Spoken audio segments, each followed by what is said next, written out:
He thought of all the sordid, vulgar, but heart-thrilling misery which by his means was brought on Elizabeth, and he sought his heart for excuses for the success for which he had pined. They came ready. No desire of vulgar vengeance had been his. His motives had been exalted, his conduct straightforward. The divine stamp on woman is her maternal character. It was to prove that his idolized mother had not deserted the first and most sacred duty in the world that had urged him, and he could not foresee that the innocent would suffer through his inquiries. The crime must fall on its first promoter. On Falkner's head must be heaped the consequences of his act. All else were guiltless. These reflections, however, only served to cheat his wound of its pain for a time. Again other thoughts recurred, the squalid realities of the scene in which she, miserable, was about to take a part. The thief-takers and the gyves, the prison, and the public ignominious trial. Falkner was to be subjected to all these indignities, and he well knew that his daughter would not leave his side. And I, her son, the offspring of these sainted bones, placed here by him, how can I draw near his child? God have mercy on her, for man will have none. Still he could not be satisfied. Surely, he thought, something can be done, and something I will do. Already men are gone, who are to tear him from his home, and to deliver him up to all those vile contrivances devised for the coercion of the lowest of mankind. She will accompany him, while I must remain here. Tomorrow these remains will be conveyed to our house. On the following day they are to be interred in the family vault, and I must be present. I am tied, forced to inaction, the privilege of free action taken from me. Hope was awakened, however, as he pursued these thoughts, and recollected the generous, kindly disposition of Lady Cecil and her attachment to her young friend. He determined to write to her. He felt assured that she would do all in her power to alleviate Elizabeth's sufferings. What she could do, he did not well understand, but it was a relief to him to take some step for the benefit of the devoted daughter. Bitterly as he thought of these things, did he regret that he had ever seen Elizabeth. So complicated was the web of event that he knew not how to wish any event to have occurred differently, except that he had not trusted to the hollow pretenses of his father. He saw at once how the generous and petty-minded can never coalesce. He ought to have acted for himself, by himself, and miserable as in any case the end must have been, he felt that his own open, honorable revenge would have been less cruel in its effects than the malicious pursuit of his vindictive father. Chapter 37. There is an impatient spirit in the young that will not suffer them to take into consideration the pauses that occur between events. That which they do not see move, they believe to be stationary. Falkner was surprised by the silence of several days on the part of Neville, but he did not the less expect and prepare for the time when he should be called upon to render an account for the wrong he had done. Elizabeth, on the contrary, deemed that the scene was closed, the curtain fallen. What more could arise? Neville had obtained assurance of the innocence and miserable end of his mother. In some manner, this would be declared to the world, but the echo of such a voice would not penetrate the solitude in which she and her guardian were hereafter to live. Silence and exclusion were the signal and seal of discovered guilt. Other punishment she did not expect. The name of Falkner had become abhorrent to all who bore any relationship to the injured ally. She had bid an eternal adieu to the domestic circle at Oakley, to the kind and frank-hearted Lady Cecil, and with her to Gerard. His mind, fraught with 1,000 virtues, his heart, whose sensibility had awoke her tenderness, was shut irrevocably against her. Did she love Gerard? This question never entered her own mind. She felt, but did not reason on her emotions. Elizabeth was formed to be alive to the better part of love. Her enthusiasm gave ideality, her affectionate disposition warmth, to all her feelings. She loved Falkner, and that with so much truth and delicacy, yet fervor of passion, that scarcely could her virgin heart conceive a power more absolute, a tie more endearing, than the gratitude she had vowed to him. Yet she intimately felt the difference that existed between her deep-rooted attachment for him she named and looked on as her father, and the spring of playful, happy, absorbing emotions that animated her intercourse with Neville. To the one she dedicated her life and services. She watched him as a mother may a child. A smile or cheerful tone of voice was warmth and gladness to her anxious bosom, and she wept over his misfortunes with the truest grief. But there was more of the genuine attachment of mind for mind in her sentiment for Neville. Falkner was gloomy and self-absorbed. Elizabeth might grieve for, but she found it impossible to comfort him.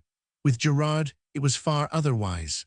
Elizabeth had opened in his soul an unknown spring of sympathy to relieve the melancholy which had hitherto overwhelmed him. With her he gave way freely to the impulses of a heart which longed to mingle its hitherto checked stream of feeling with other and sweeter waters.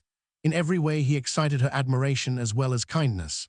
The poetry of his nature suggested expressions and ideas at once varied and fascinating. He led her to new and delightful studies by unfolding to her the pages of the poets of her native country, with which she was little conversant.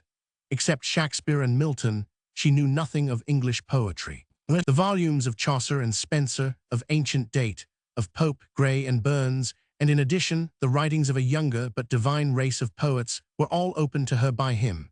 In music also he became her teacher. She was a fine musician of the German school.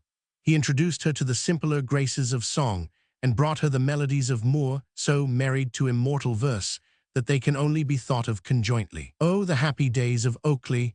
How had each succeeding hour been gilded by the pleasures of a nascent passion, of the existence of which she had never before dreamed, and these were fled forever. It was impossible to feel assured of so sad a truth, and not to weep over the miserable blight. Elizabeth commanded herself to appear cheerful, but sadness crept over her solitary hours. She felt that the world had grown, from being a copy of paradise, into a land of labor and disappointment, where self-approbation was to be gained through self-sacrifice, and duty and happiness became separate, instead of united objects at which to aim. From such thoughts she took refuge in the society of Falkner. She loved him so truly that she forgot her personal regrets. She forgot even Neville when with him. Her affection for her benefactor was not a stagnant pool, mantled over by memories existing in the depths of her soul, but giving no outward sign. It was a fresh spring of overflowing love. It was redundant with all the better portion of our nature. Gratitude, admiration, and pity forever fed it, as from a perennial fountain. It was on a day, the 5th after the disclosure of Falkner, that she had been taking her accustomed ride, and as she rode, given herself up to those reveries, now enthusiastic, now drooping and mournful, that sprung from her singular and painful position. She returned home, eager to forget in Falkner's society many a rebel thought, and to drive away the image of her younger friend, by gazing on the wasted, sinking form of her benefactor, in whose singularly noble countenance she ever found new cause to devote her fortunes and her heart. To say that he was not less than archangel ruined is not to express the peculiar interest of Falkner's appearance. Thus had he seemed, perhaps 13 years before at Treby, but gentle and kindly sentiments, the softening intercourse of Elizabeth, the improvement of his intellect, and the command he had exercised over the demonstration of passion, had molded his face into an expression of benevolence and sweetness, joined to melancholy thoughtfulness, an abstracted but not sullen seriousness, that rendered it interesting to every beholder. Since his confession to Neville, since the die was cast, and he had delivered himself up to his fate to atone for his victim, something more was added. Exalted resolution and serene lofty composure had replaced his usual sadness, and the passions of his soul, which had before deformed his handsome lineaments, now animated them with a beauty of mind which struck Elizabeth at once with tenderness and admiration. Now longing to behold, to contemplate this dear face, and to listen to a voice that always charmed her out of herself and made her forget her sorrows, she was disappointed to find his usual sitting-room empty. It appeared even as if the furniture had been thrown into disorder. There were marks of several dirty feet upon the carpet. On the half-written letter that lay on the desk, the pen had hastily been thrown, blotting it. Elizabeth wondered a little, but the emotion was passing away when the head servant came into the room and informed her that his master had gone out and would not return that night. "Not tonight," exclaimed Elizabeth. "What has happened? Who have been here?" "2 men, miss." "Men, gentlemen." "No, miss, not gentlemen." "And my father went away with them." "Yes, miss," replied the man, "he did indeed. He would not take the carriage. He went in a hired postchaise. He ordered me to tell you, miss, that he would write directly and let you know when you might expect him." "Strange, very strange is this," thought Elizabeth. She did not know why she should be disturbed, but disquiet invaded her mind. She felt abandoned and forlorn, and, as the shades of evening gathered round, even desolate. She walked from room to room, she looked from the window, the air was chill, and from the east, yet she repaired to the garden. She felt restless and miserable. What could the event be that took Falkner away? She pondered vainly. The most probable conjecture was that he obeyed some summons from her own relations. At length one idea rushed into her mind, and she returned to the house and rang for the servant. Falkner's wandering life had prevented his having any servant of long-tried fidelity about him, but this man was good-hearted and respectable. He felt for his young mistress, and consulted with her maid as to the course they should take under the present painful circumstances, and had concluded that they should preserve silence as to what had occurred, leaving her to learn it from their master's expected letter. Yet the secret was in some danger when, fixing her eyes on him, Elizabeth said, "Tell me truly, have you no guess what this business is that has taken your master away?" The man looked confused, but like many persons not practiced in the art of cross-questioning, Elizabeth balked herself by adding another inquiry before the first was answered, saying with a faltering voice, "Are you sure, Thompson, that it was not a challenge, a duel?" The domestic's face cleared up. "Quite certain, miss, it was no duel, it could not be, the men were not gentlemen." Then, thought Elizabeth, as she dismissed the man, "I will no longer torment myself. It is evidently some affair of mere business that has called him away. I shall learn all tomorrow." Yet the morrow and the next day came, and Falkner neither wrote nor returned. Like all persons who determine to conjecture no more, Elizabeth's whole time was spent in endeavoring to divine the cause of his prolonged absence and strange silence. Had any communication from Neville occasioned his departure? Was he sent for to point out his victim's grave? That idea carried some probability with it, and Elizabeth's thoughts flew fast to picture the solitary shore and the sad receptacle of beauty and love. Would Falkner and Neville meet at such an hour? Without a clue to guide her, she wandered forever in a maze of thought, and each hour added to her disquietude. She had not gone beyond the garden for several days. She was fearful of being absent when anything might arise, but nothing occurred, and the mystery became more tantalizing and profound. On the third day she could endure the suspense no longer.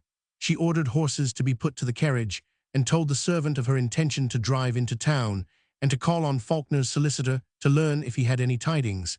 That he was ill she felt assured, where and how, away from her, perhaps deserted by all the world. The idea of his sickbed became intolerably painful. She blamed herself for her inaction. She resolved not to rest till she saw her father again. Thompson knew not what to say. He hesitated, begged her not to go. The truth hovered on his lips, yet he feared to give it utterance. Elizabeth saw his confusion. It gave birth to 1,000 fears, and she exclaimed, "What frightful event are you concealing? Tell me at once. Great God, why this silence? Is my father dead?" "No, indeed, miss," said the man, "but my master is not in London. He is a long way off. I heard he was taken to Carlisle." "Taken to Carlisle? Why taken? What do you mean?" "There was a charge against him, miss," Thompson continued, hesitating at every word.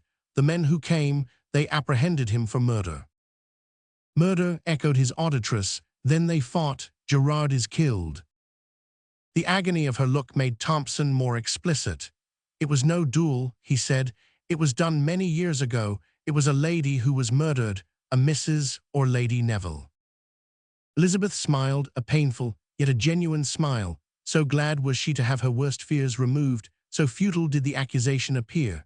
The smile passed away as she thought of the ignominy, the disgraceful realities of such a process, of Falkner torn from his home, imprisoned, a mark for infamy. Weak minds are stunned by a blow like this, while the stronger rise to the level of the exigency and grow calm from the very call made upon their courage. Elizabeth might weep to remember past or anticipated misfortunes, but she was always calm when called upon to decide and act. Her form seemed to dilate, her eyes flashed with a living fire, her whole countenance beamed with lofty and proud confidence in herself. "Why did you not tell me this before?" she exclaimed. What madness possessed you to keep me in ignorance? How much time has been lost? Order the horses. I must be gone at once and join my father." "He is in jail, miss," said Thompson. "I beg your pardon, but you had better see some friend before you go." "I must decide upon that," replied Elizabeth. "Let there be no delay on your part. You have caused too much. But the bell rings. Did I not hear wheels? Perhaps he is returned." She rushed to the outer door. She believed that it was her father returned. The garden gate opened. 2 ladies entered. One was Lady Cecil. In a moment Elizabeth felt herself embraced by her warm-hearted friend. She burst into tears. "This is kind, more than kind," she exclaimed. "And you bring good news, do you not? My father is liberated, and all is again well." Chapter 38. The family of Raby must be considered collectively, as each member united in one feeling and acted on one principle. They were Catholics and never forgot it. They were not bent on proselytism.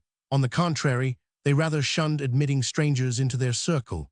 But they never ceased to remember that they belonged to the ancient faith of the land and looked upon their fidelity to the tenets of their ancestors as a privilege and a distinction far more honorable than a patent of nobility. Surrounded by Protestants, and consequently, as they believed, by enemies, it was the aim of their existence to keep their honor unsullied, and that each member of the family should act for the good and glory of the whole, unmindful of private interests and individual affections. The result of such a system may be divined. The pleasures of mediocrity, toiling merit, the happy home, the cheerful family union, where smiles glitter brighter than gold, all these were unknown or despised. Young hearts were pitilessly crushed, young hopes blighted without remorse. The daughters were doomed for the most part to the cloister, the sons to foreign service. This, indeed, was not to be attributed entirely to the family failing.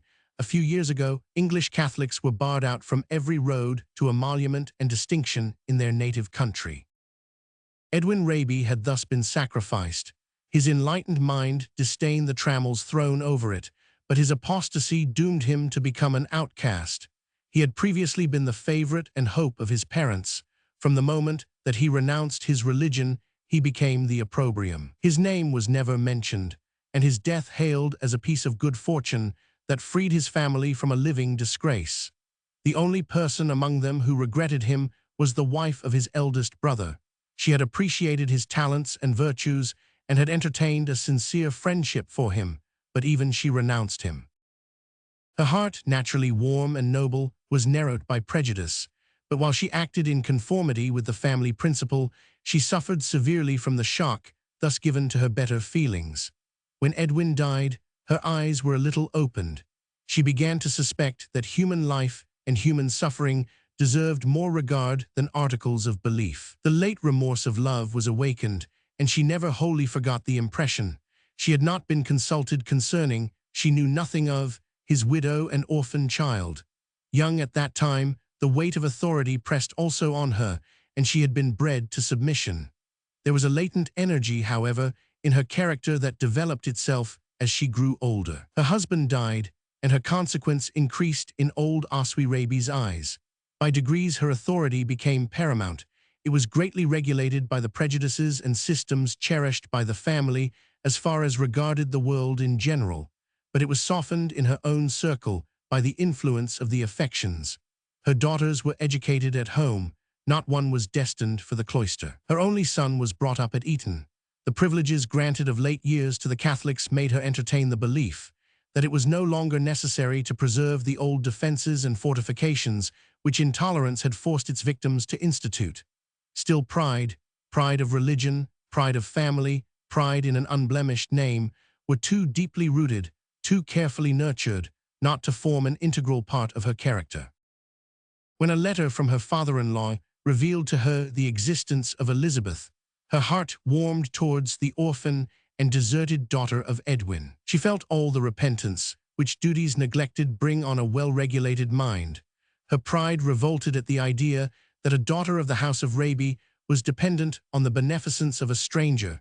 She resolved that no time should be lost in claiming and receiving her, even while she trembled. To think of how, brought up as an alien, she might prove rather a burden than an acquisition. She had written to make inquiries as to her niece's abode. She heard that she was on a visit at Lady Cecil's at Hastings, Mrs. Raby was at Tunbridge. She instantly ordered horses and proceeded to Oakley. On the morning of her visit, Lady Cecil had received a letter from Gerard. It was incoherent and had been written by snatches in the carriage on his way to Dramore. Its first words proclaimed his mother's innocence and the acknowledgment of her wrongs by Sir Boyvill himself. As he went on, his pen lingered. He trembled to write the words, "Our friend, our Elizabeth, is the daughter of the destroyer." It was unnatural, it was impossible. The very thought added acrimony to his detestation of Falkner. It prevented the compassion his generous nature would otherwise have afforded, and yet roused every wish to spare him, as much as he might be spared, for his heroic daughter's sake. He felt deceived, trepanned, doomed. In afterlife we are willing to compromise with fate, to take the good with the bad, and are satisfied if we can at all lighten the burden of life. In youth we aim at completeness and perfection. Ardent and single-minded, Neville disdained prejudices, and his impulse was to separate the idea of father and daughter and to cherish Elizabeth as a being totally distinct from her parentage. But she would not yield to this delusion. She would cling to her father, and if he died by his hand, he would forever become an object of detestation. Well, Hazelfiri said, "There is no struggle so vehement as when an upright but passionate heart is divided between inclination and duty." Neville's soul was set upon honor and well-doing. Never before had he found the execution of the dictates of his conscience so full of bitterness and impatience.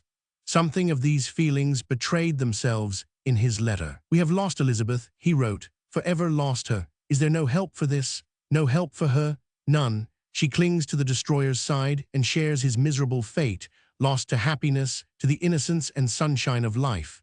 She will live a victim and die a martyr to her duties, and she is lost to us forever." Lady Cecil read again and again. She wondered, she grieved, she uttered impatient reproaches against Gerard for having sought the truth, and yet her heart was with him, and she rejoiced in the acknowledged innocence of Alytha. She thought of Elizabeth with the deepest grief. Had they never met, had she and Gerard never seen each other, neither had loved, and half this woe had been spared. How strange and devious are the ways of fate, how difficult to resign oneself to its mysterious and destructive course. Naturally serene, though vivacious, kind-hearted, but not informed with trembling insensibility, yet so struck was Lady Cecil by the prospects of misery for those she best loved, that she wept bitterly and wrung her hands in impatient, impotent despair. At this moment, Mrs. Raby was announced. Mrs. Raby had something of the tragedy queen in her appearance. She was tall and dignified in person. Her black full eyes were melancholy, her brow shadowing them over had a world of thought and feeling in its sculpture-like lines. The lower part of her face harmonized, though something of pride lurked about her beautiful mouth. Her voice was melodious but deep-toned. Her manners had not the ease of the well-bred Lady Cecil. Something of the outcast was imprinted upon them, which imparted consciousness, reserve, and alternate timidity and haughtiness. There was nothing embarrassed, however, in her mien, and she asked at once for Elizabeth with obvious impatience. She heard that she was gone with regret. The praises Lady Cecil almost involuntarily showered on her late guest at once dissipated this feeling, and caused her, with all the frankness natural to her, to unfold at once the object of her visit, the parentage of the orphan, the discovery of her niece. Lady Cecil clasped her hands in a transport, which was not all joy. There was so much of wonder, almost of disbelief, at the strange tale. Had a fairy's wand operated the change, it had not been more magical in her eyes. Heaven's ways were vindicated, all of evil vanished from the scene, her friends snatched from ignominy and crime, to be shrined forever in their hearts and love. She poured out these feelings impetuously. Mrs. Raby was well acquainted with Alytha's story and was familiar with Gerard Neville's conduct. All that she now heard was strange indeed. She did not imbibe any of Lady Cecil's gladness, but much of her eagerness. It became of paramount importance in her mind to break at once the link between Elizabeth and her guardian, before the story gained publicity, and the name of Raby became mingled in a tale of horror and crime, which, to the peculiar tone of Mrs. Raby's mind, was singularly odious and disgraceful. No time must be lost. Elizabeth must be claimed, must at once leave the guilty and tainted one, while yet her name received no infection, or she would be disowned forever by her father's family. when Lady Cecil learned Mrs. Raby's intention of proceeding to London to see her niece, she resolved to go also, to act as mediator, and to soften the style of the demands made, even while she persuaded Elizabeth to submit to them. She expressed her intention, and the ladies agreed to travel together. Both were desirous of further communication.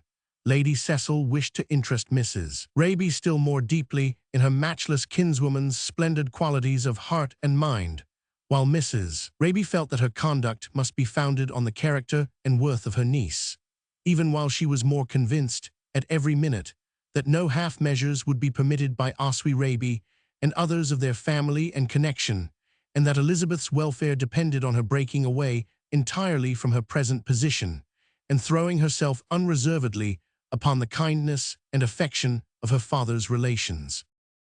Strange tidings awaited their arrival in London and added to the eagerness of both.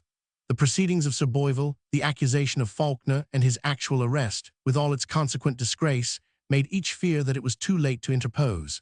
Mrs. Raby showed most energy. The circumstances were already in the newspapers, but there was no mention of Elizabeth. Falkner had been taken from his home, but no daughter accompanied him. No daughter appeared to have any part in the shocking scene. Had Falkner had the generosity to save her from disgrace? If so, it became her duty to cooperate in his measures. Where Elizabeth had taken refuge was uncertain, but on inquiry it seemed that she was still at Wimbledon. Thither the ladies proceeded together. Anxiety possessed both to a painful degree. There was a mysteriousness in the progress of events which they could not unveil. All depended on a clear and a happy explanation. The first words and first embrace of Elizabeth reassured her friend. All indeed would be well, she restored to her place in society, and punishment would fall on the guilty alone. Chapter 39. The first words that Elizabeth spoke, as she embraced Lady Cecil, "You are come, then all is well," seemed to confirm her belief that the offered protection of Mrs. Raby would sound to the poor orphan as a hospitable shore to the wrecked mariner. She pressed her fondly to her heart, repeating her own words. "All is well, dear, dear Elizabeth. You are restored to us, after I believed you lost forever." "What then has happened?" asked Elizabeth, "and where is my dear father?" "Your father, Miss Raby," repeated a deep, serious, but melodious voice. "Whom do you call your father?" Elizabeth, in her agitation, had not caught her aunt's name, and turned with surprise to the questioner, whom Lady Cecil introduced as one who had known and loved her real father, as her aunt, come to offer a happy and honorable home, and the affection of a relative to one so long lost, so gladly found. "We have come to carry you off with us," said Lady Cecil. "Your position here is altogether disagreeable, but everything is changed now, and you will come with us." "But my father," cried Elizabeth, "for what other name can I give to my benefactor? Dear Lady Cecil, where is he?" "Do you not then know?" asked Lady Cecil hesitatingly. "This very morning I heard something frightful, heartbreaking, but since you are here, it must be all a fiction, or at least the dreadful mistake is put right. Tell me, where is Mr. Falkner?" "I know less than you, I believe," replied her friend. "My information is only gathered from the hasty letters of my brother, which explain nothing." "But Mr. Neville has told you," said Elizabeth, "that my dear father is accused of murder, accused by him who possesses the best proof of his innocence. I had thought Mr. Neville generous, unsuspicious." "Nor is it he," interrupted Lady Cecil, "who brings this accusation. I tell you I know little, but Sir Boyvill is the origin of Mr. Falkner's arrest. The account he read seemed to him unsatisfactory, and the remains of poor Mrs. Neville. Indeed, dear Elizabeth, you must not question me, for I know nothing, much less than you. Gerard puts much faith in the innocence of Mr. Falkner." "Bless him for that," cried Elizabeth, tears gushing into her eyes. "Oh yes, I knew that he would be just and generous. My poor, poor father, by what fatal mistake is your cause judged by one incapable of understanding or appreciating you?" "Yet," said Lady Cecil, "he cannot be wholly innocent. The flight, the catastrophe, the concealment of his victim's death, is there not guilt in these events?" Much I will not excuse or extenuate. If ever you read his narrative, which at his desire I gave Mr. Neville, you will learn from that every exculpation he can allege. It is not for me to speak, nor to hear even of his past errors. Never was remorse more bitter, contrition more sincere. But for me, he had not survived the unhappy lady a week. But for me, he had died in Greece to expiate his fault. Will not this satisfy his angry accusers? I must act from higher motives. Gratitude, duty, every human obligation bind me to him. He took me, a deserted orphan, from a state of miserable dependence on a grudging, vulgar woman. He brought me up as his child. He was more to me than father ever was. He has nursed me as my own mother would in sickness. In perilous voyages he has carried me in his arms and sheltered me from the storm, while he exposed himself for my sake. Year after year, while none else have cared for, have thought of me, I have been the object of his solicitude. He has consented to endure life, that I might not be left desolate, when I knew not that one of my father's family would acknowledge me. Shall I desert him now? Never. But you cannot help him, said Lady Cecil. He must be tried by the laws of his country. I hope he has not in truth offended against them, but you cannot serve him. Where is he, dear Lady Cecil? Tell me where he is. I fear there can be no doubt he is in prison at Carlisle. And do you think that I cannot serve him there, in prison as a criminal? Miserable as his fate makes me, miserable as I too well know that he is, it is some compensation to my selfish heart to know that I can serve him, that I can be all in all of happiness and comfort to him.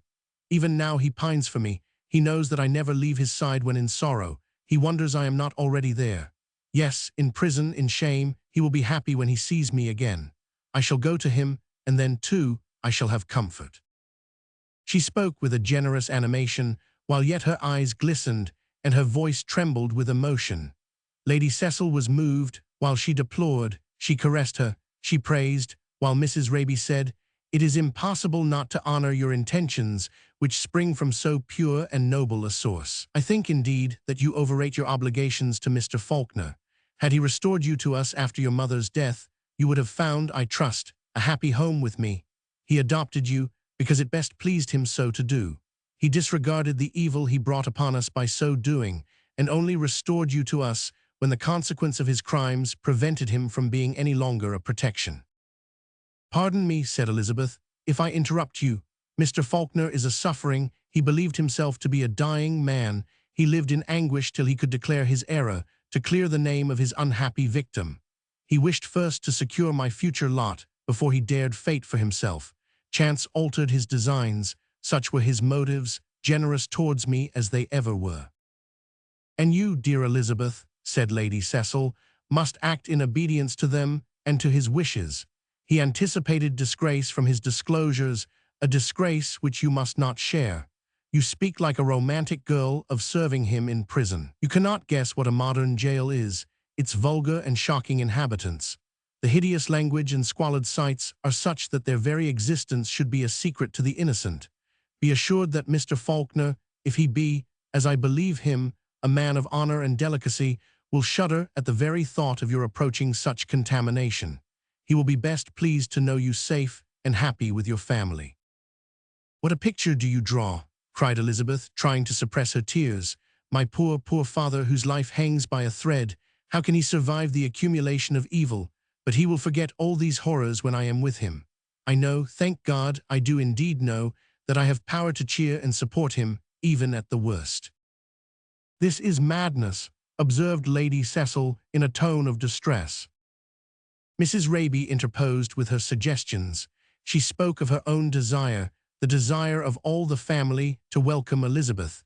She told her that with them, belonging to them, she had new duties. Her obedience was due to her relatives. She must not act so as to injure them. She alluded to their oppressed religion, to the malicious joy their enemies would have in divulging such a tale as that would be if their niece's conduct made the whole course of events public.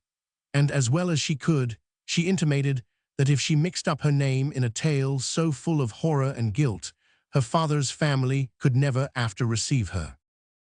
Elizabeth heard all this with considerable coldness.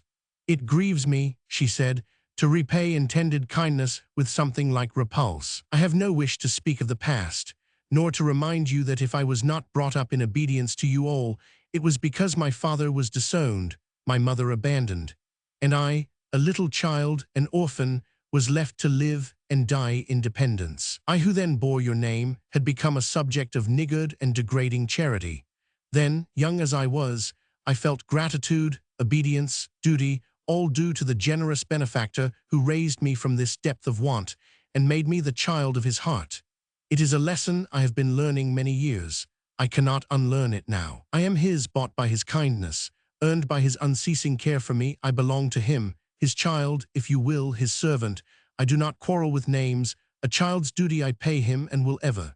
Do not be angry with me, dear aunt, if I may give you that name. Dearest Lady Cecil, do not look so imploringly on me. I am very unhappy. Mr. Falkner, a prisoner, accused of the most hideous crime, treated with ignominy, he whose nerves are agonized by a touch, whose frame is even now decaying through sickness and sorrow, and I and every hope away. I am very unhappy. Do not urge me to what is impossible and thrice, thrice wicked. I must go to him. Day and night I shall have no peace till I am at his side. Do not, for my sake, do not dispute this sacred duty. It was not thus that the two ladies could be led to desist. They soothed her, but again returned to the charge. Lady Cecil brought 1,000 arguments of worldly wisdom, of feminine delicacy. Mrs. Raby insinuated the duty owed to her family to shield it from the disgrace she was bringing on it. They both insisted on the impossibility, on the foolish romance of her notions. Had she been really his daughter, her joining him in prison was impracticable, out of all propriety. But Elizabeth had been brought up to regard feelings rather than conventional observances, duties, not proprieties. All her life Falkner had been her law, rule, every tie to her. She knew and felt nothing beyond. When she had followed him to Greece, when she had visited the Mora, to bear him, dying, away, when at Zante she had watched by his sick couch, the world and all the rabies it contained were nothing to her. And now, when he was visited by a far heavier calamity, when in solitude and misery he had, besides her, no one comfort under heaven, was she to adopt a new system of conduct, become a timid, home-bred young lady, tied by the most frivolous rules, impeded by fictitious notions of propriety and false delicacy. Whether they were right and she were wrong, whether indeed such submission to society, such useless, degrading dereliction of nobler duties was adapted for feminine conduct, and whether she, despising such bonds, sought a bold and dangerous freedom, she could not tell. She only knew and felt that for her, educated as she had been beyond the narrow paling of boarding-school ideas or the refinements of a lady's boudoir, that where her benefactor was, there she ought to be, and that to prove her gratitude, to preserve her faithful attachment to him amid dire adversity, was her sacred duty, a virtue before which every minor moral faded and disappeared. The discussion was long, and even when they found her proof against every attack, they would not give up. They entreated her to go home with them for that day. A wild light beamed from her eyes. "I am going home," she cried, "an hour hence, and I shall be gone to where my true home is. How strange it is that you should imagine that I could linger here. Be not afraid for me, dear Lady Cecil," she continued. "All will go well with me, and you will, after a little reflection, acknowledge that I could not act other than I do. And will you, Mrs. Raby, forgive my seeming ingratitude? I acknowledge the justice of your demands. I thank you for your proposed kindness. The name of Raby shall receive no injury. It shall never escape my lips. My father will preserve the same silence. Be not angry with me, but accept that I remember my dear parents with affection. I would say, I take more joy and pride in being his daughter, his friend at this need, than in the distinction and prosperity your kindness offers.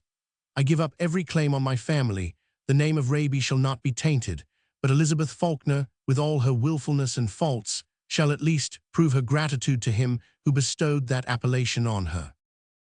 And thus they parted, Lady Cecil veiling her distress in sullenness, while Mrs. Raby was struck and moved by her niece's generosity, which was in accordance with her own noble mind. But she felt that other judges would sit upon the cause and decide from other motives.